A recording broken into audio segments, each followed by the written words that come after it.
Hindi ko yan iniisip. I think I can, at this time, I think I can still contribute to the development of and resilience of the country. Siyempre, trabahong civil service tayo. Although, my family background in my province are politicians. Some of them are politicians. So, bago ako maging director in 2003, tinanong ako kung maraming tao lumapit sa akin.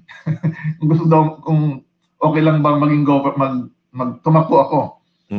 Pagka-governor. Sabi ko, mas marami akong maitutulong sa ngayon pag I'm still with the government. No? So, hindi ko pa iniisip yun sa ngayon. As of now, ako naman civil service ang aking trabaho. Alright. Ang aking advokasya.